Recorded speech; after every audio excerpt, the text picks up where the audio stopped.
প্রথমে আমাদের যেকোনো একটা ব্রাউজারে যেতে হবে। আমরা এখন ব্রাউজারে যাচ্ছি। ব্রাউজারে যাওয়ার পরে আমাদের এই লিঙ্কে যেতে হবে bsp.brta.gov.bd। আপনাদের সুবিধার্থে এই লিঙ্কটা আমি আমার ডেসক্রিপশন বক্সে দিয়ে দিব। এটা হলো আমাদের হোম পেজ। এখন আমাদের হোম পেজ থেকে যেতে হবে উপরের ডান দিকে যে প্রবেশ করুন অপশনটা আছে এইটাতে।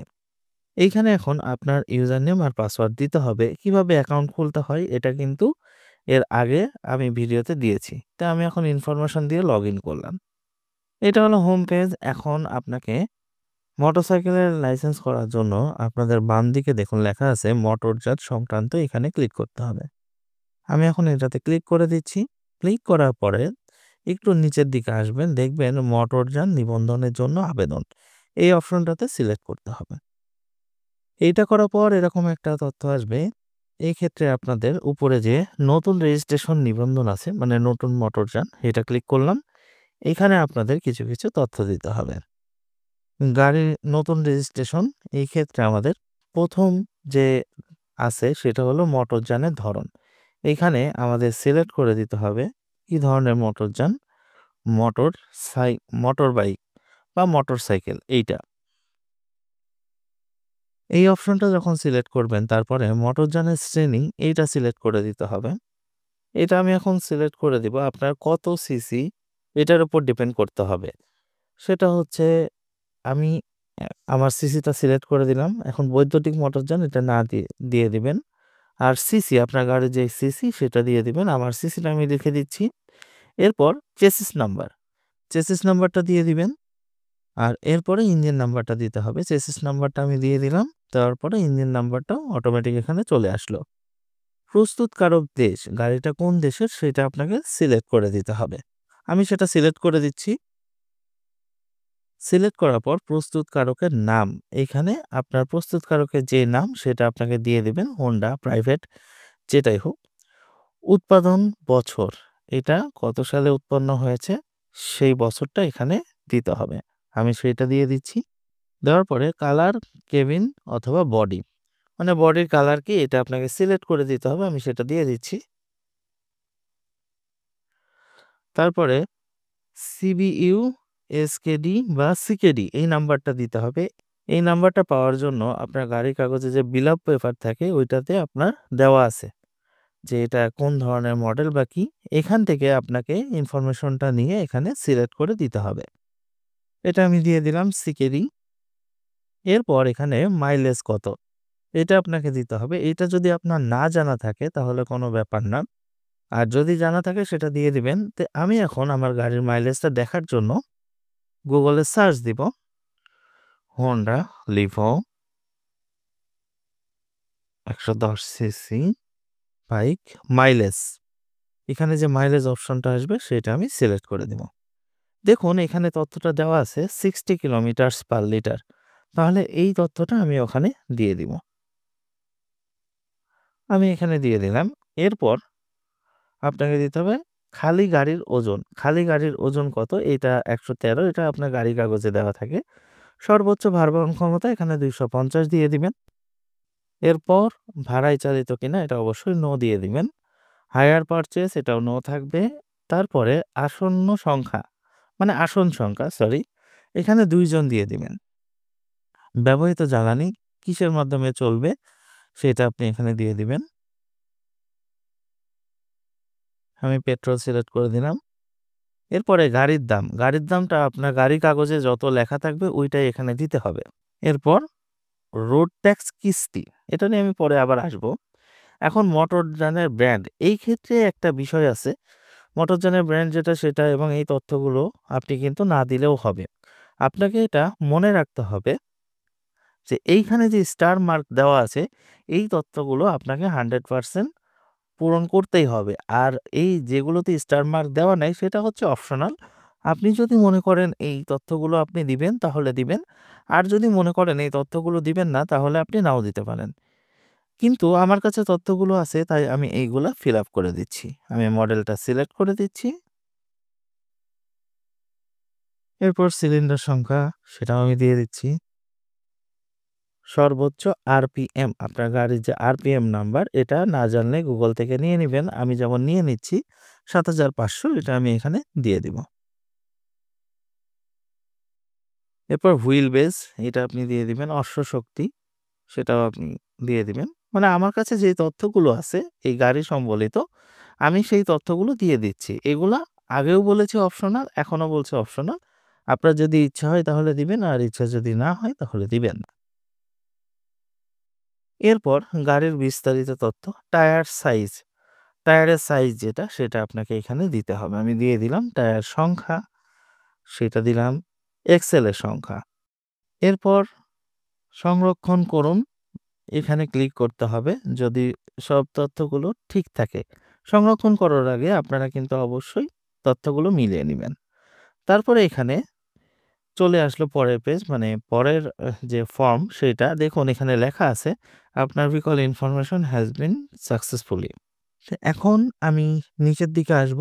নিচের দিকে আসার পরে দেখুন এখানে কিছু দিতে হবে আমদানিকারকের তথ্য। আমি সেই তথ্যটা এখানে দিয়ে দিচ্ছি। এটা আপনি গেট পাস বইয়ে যেটা থাকবে সেটাই দিবেন। আপনার গাড়ির যে গেট পাস বই থাকবে ওই বইটা দেখে, দেখে এটা আপনি পূরণ করবেন। একটা জিনিস মাথায় রাখবেন, কোনো কিছুই যেন অমিল না হয় আপনার কাগজের সঙ্গে। প্রত্যেকটা আপনি মিল রেখেই করবেন। তো আমি এখন সেগুলো দিচ্ছি। দেশ দিলাম, বিভাগ দিলাম, জেলা দিলাম, থানা দিলাম, পোস্টাল কোড দিলাম, রোড নাম্বার থাকলে দিবেন, না থাকলে নেই। মোবাইল নাম্বার দিলাম। দেওয়ার পরে মালিকানা ধরন, এই অপশনটা আমি সিলেক্ট করে দিচ্ছি। এইটা আপনারা প্রাইভেট দিয়ে দিবেন। আমি প্রাইভেট সিলেক্ট করে দিচ্ছি। এইবার জাতীয় পরিচয়পত্র সংক্রান্ত তথ্য যেগুলো চেয়েছে এগুলো দিতে হবে। এগুলো নরমাল আপনারা পারবেন, যেগুলো চাচ্ছে দিবেন। তারপর টিআইএন নম্বর, এই টিআইএন নম্বরটা আপনাকে এখানে দিতে হবে। এরপর মোটরযান মালিকের তথ্য, আপনি মোটরযান যার নামে কেনা আছে তার তথ্য দিতে হবে। এখানে এনআইডি কার্ডের তথ্য অনুযায়ী কিছু, কিছু তথ্য এখানে দেওয়াই থাকবে। মালিকের নাম দেওয়া আছে, জাতীয়তা দেওয়া আছে, লিঙ্গ, কিছু, কিছু তথ্য দেওয়া আছে। এর পাশাপাশি আপনাকে যে স্টার মার্কগুলো আছে এইগুলো আপনাকে 100% ফিল আপ করতেই হবে। আর যেগুলো স্টার মার্ক নেই সেগুলো তো আগেই বলেছি অপশনাল। এবার ওনার অ্যাড্রেস, এইখানে দেশ, বিভাগ, আমি বিভাগ সিলেক্ট করে দিচ্ছি, জেলা সিলেক্ট করে দিচ্ছি, থানা, পোস্টাল কোড এগুলো আপনি দিয়ে দিবেন। এইবার সংশ্লিষ্ট বিআরটিএ অফিস যেটা আমার এখানে চলে আসলো, এটা আপনার আপনার যে ঠিকানা দিবেন ওই অনুযায়ী আসবে। রিকন্ডিশন কিনা এটা না দিয়ে দিবেন, যৌথ মালিকানা এটাও আপনি নো দিয়ে দিবেন। এখন বিষয়টা হচ্ছে একটু নিচের দিকে আসলে দেখবেন সংযুক্ত ফাইল, এই অপশনগুলো দিতে হবে। আমাদের মধ্যে অনেকেই আছি যারা কিন্তু বুঝি না যে কোনটাতে কোন ছবি দিতে হবে। এখানে সব তথ্যগুলো দেওয়া আছে, যেই ডকুমেন্টগুলো এখানে দেওয়া আছে প্রত্যেকটাই আপনি স্ক্যান করে রেখে দিবেন। এখন বিষয়টা হচ্ছে এই যে নমুনা ছবি, এই ছবিটা আপনি যদি ক্লিক করেন তাহলে কিন্তু আপনি বুঝতে পারবেন যে এখানে কোন ছবিটা দিতে হবে, কোন কাগজের স্ক্যান কপি। তা আমি এখন এখানে দেখে নিচ্ছি যে কোন ছবি দিতে হবে সেটা আপনি দেখে নিলেন। দেখে নেওয়ার পরে আপনি এইখানে পৃষ্ঠা যোগ করুন, এই অপশনটাতে ক্লিক করবেন। ক্লিক করার পরে পেজ 1 চলে আসলো। এখানে ফাইলটা চুজ ফাইলে ক্লিক করে আপনার ফাইলটা দিয়ে দিবেন। এখানে কিন্তু একটা জিনিস মাথায় রাখতে হবে, প্রত্যেকটা ফাইলের সাইজ সর্বোচ্চ ৬০০ কেবি হবে। এখানে সংরক্ষণ করুন, এটা ক্লিক করবেন। দেখুন এখানে লেখা আছে ফাইল সেভ সাকসেসফুলি, সংরক্ষণ করুনে। আর পাশে দেওয়া আছে প্রিভিউ। এইখানে যদি আপনি ক্লিক করেন তাহলে আপনি দেখতে পারবেন যে আসলে আপনি যে পেপারটা দিয়েছেন সেই পেপারটা মানে ঠিক আছে কিনা যাচাই করে নিতে পারবেন। তারপরে আদার্স ডকুমেন্ট, এক কথায় যেই মানে ডকুমেন্টগুলো আছে সেইগুলো আপনি এখানে পৃষ্ঠা যোগ করুন, এই মাধ্যমে আপনি দিয়ে দিবেন। তারপরে সংরক্ষণ করুন, এইটাতে ক্লিক করে দিবেন। তারপরে যদি সবকিছু ঠিক থাকে তাহলে আপনি সাবমিট করুন, সেটা দিবেন। এইখানে দেওয়ার পর দেখেন এইখানে আপনার দেওয়া আছে the application submitted has successfully to concern BRTA office. এইখানে আপনার গাড়ির তথ্যগুলো সব এখানে দেওয়া হলো, আবেদনের তারিখ এবং আবেদনের অবস্থাটা এখানে লেখা আছে submitted to BRTA for primary approval. এই অবস্থায় থাকতে হবে। তারপরে আপনাকে 1 থেকে 2 দিন ওয়েট করতে হবে যে তার পরের ধাপ কি আসে? এখানে দেখেন আবেদনের অবস্থাটা চেঞ্জ হয়ে গেছে। Primary approved by BRTA, now you can pay required fees. তো আপনি এখন এখানে আবেদনের জন্য যে টাকাগুলো লাগবে সেইটা আপনাকে পেমেন্ট করতে হবে। যদি আপনি অনলাইনে ফি জমা দিতে চান তাহলে আপনি অনলাইনে দিতে পারবেন। আর যদি আগেই ব্যাংকে দেওয়া থাকে তাহলে এখানে ব্যাংকের মাধ্যমে পূর্বে জমাকৃত ফি এটা সিলেক্ট করে দিবেন।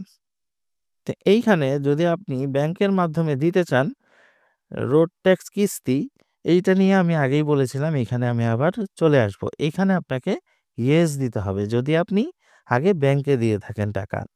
তো আমি অবশ্যই ব্যাংকে জমা দিয়েছি, এইজন্য আমি ওটা ইয়েস করে দিলাম। এখন অনলাইন ফিতে আপনারা দিতে পারেন। ব্যাংকের মাধ্যমে পূর্বে জমাকৃত ফি এটা এখন আমি ক্লিক করলাম। ক্লিক করার পরে এইখানে সব তথ্যগুলো চলে আসলো। চলে আসার পরে এইখানে আপনার ট্রান্সেকশন নাম্বার, আপনি যে ফিটা দিয়েছেন ওইখানে আপনাকে একটা কাগজ দিয়েছে। যে কাগজে ট্রান্সেকশন নাম্বার দেওয়া আছে ওইটা এখানে দিতে হবে। ট্রান্সেকশন ফি নাম্বারটা দেওয়ার পর এখানে ট্রান্সেকশন নাম্বার যুক্ত করুন, এইটাতে সিলেক্ট করে দিবেন। সিলেক্ট করার পরে নিচের দিকে আসবেন এবং দেখুন আপনার প্রত্যেকটা টাকার পরিমাণ এবং কোন ক্ষেত্রে কত টাকা লাগছে এবং টোটাল কত টাকা এখানে চলে আসলো। চলে আসার পরে আপনি এগুলো দেখে নিবেন সবকিছু ঠিকঠাক আছে কিনা। যদি আপনার সব তথ্যগুলো ঠিক থাকে তাহলে আপনি নিচের দিকে প্রসিড এই অপশনে ক্লিক করে দিবেন। প্রসিড এই অপশনে আমি এখন ক্লিক করে দিচ্ছি। ক্লিক করার পরে দেখুন এখানে চলে আসলো কি আবেদনের অবস্থাটা submitted to BRTA for final approval. আর দেখুন বিস্তারিত এখানে পেইড লেখা আসছে। একদিন পরে দেখুন এখানে দেওয়া আছে বিকেল ইন্সপেকশন ডেট ২১ নভেম্বর ২০২৪। তার মানে আপনাকে ইন্সপেকশনের জন্য ২১ তারিখে যেতে হবে। তার পরে দেখুন রেজিস্ট্রেশন নাম্বার দিয়ে দিয়েছে।